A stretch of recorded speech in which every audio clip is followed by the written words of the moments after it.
Hola a todos y todas, yo soy Íñigo, vuestro profe de Geografía, y os doy la bienvenida a un nuevo vídeo de Un Profesor. En nuestra sesión de hoy, creo que vamos a, francamente, disfrutar mucho, y es que hoy vamos a entender qué son el primer, segundo y el tercer mundo. Unos conceptos los cuales hemos oído hablar de ellos, comentado mucho, pero que quizás no sabemos ubicar del todo y de dónde provienen. ¿Estamos listos? ¡Dentro vídeo! Muy bien, comencemos como siempre por lo básico. Y es que, como sabemos, las nociones de primer y tercer mundo se han utilizado últimamente, sobre todo, para referirse a los países en función de su grado de desarrollo y, por supuesto, crecimiento económico. Así, a grandes rasgos, identificamos cuáles son los países del primer mundo y a qué nos referimos cuando hablamos de tercer mundo. Pero bueno, más allá de los países que integran estas categorías, es también muy interesante conocer el origen de dichas expresiones, sobre todo porque en origen no tiene nada que ver con el nivel de riqueza de un territorio. Además, conocemos también el primero y el tercero, pero ¿cuál es este segundo mundo? Y aún más, ¿existe un cuarto mundo quizás? Muy bien, pues hablemos un poquitín sobre ello. Y es que el sociólogo francés Alfred Sauby, en el 1952, utilizó por primera vez la expresión de tercer mundo para hacer referencia a los países neutrales durante la Guerra Fría. Recordemos que este conflicto surgió tras el final de la Segunda Guerra Mundial, cuando comenzó una rivalidad entre los Estados Unidos y la Unión Soviética. Una lucha por el control que enfrentó a la democracia y al comunismo, digamos.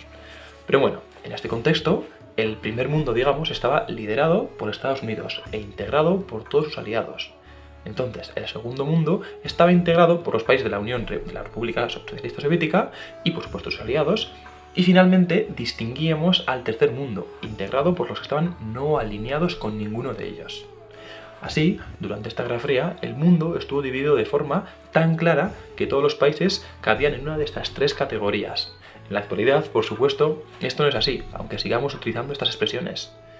Y esto es porque comenzamos a utilizarlas como denominadores de la condición económica de una nación, es decir, pasaron a ser una especie de denominación de poder, de riqueza de la nación, en lugar ya de hacer referencia a su ideología política y a su forma de gobierno. Bien, como decía, Sauby en este caso acuñó la expresión tercer mundo como una analogía del tercer estado, que era el estamento inferior de la sociedad del antiguo régimen francés, ¿vale? Pero bueno, bajo ese orden, el primer estado estaba compuesto por el clérigo, recordemos, el segundo estado por la nobleza y el tercer estado hacía referencia a los habitantes. Y se trataba de una jerarquía de clases. Pero bueno, en este caso entonces el sociólogo se valió de la relación entre los estamentos de este antiguo régimen para describir la relación entre los países aliados al capitalismo, los socialistas y digamos el resto de los países no alineados, el tercer mundo. Así entonces este tercer mundo se convirtió en ese segmento, digamos, de la población mundial que se mantenía al margen y era víctima, también dicho de paso, de la explotación. También rescataba la noción de que, a pesar de la desigualdad, el tercer mundo también ansiaba y está destinado a convertirse en algo más. Muy bien, dicho eso, y ahora que sí que entendemos un poquitín lo básico, creo que es un buen momento para comentar la noción del primer y tercer mundo que tenemos en la actualidad. Y es que es lógico que después de la caída de la Unión Soviética en 91, la noción de segundo mundo perdiera su significado, ya que los países tal y como eran incluidos en esta categoría pues no existían más. Entonces, los conceptos de primer y tercer mundo, no obstante, se siguieron utilizando en un sentido diferente al original, como hemos comentado, pero todavía un poquitín basados en la propuesta de Sauby, ¿vale? Y es que entonces, ahora, el uso actual de estas nociones es mucho más indefinido, digamos. Y es que no se puede decir de forma exhaustiva cuáles son los países que pertenecen a una y a otra categoría.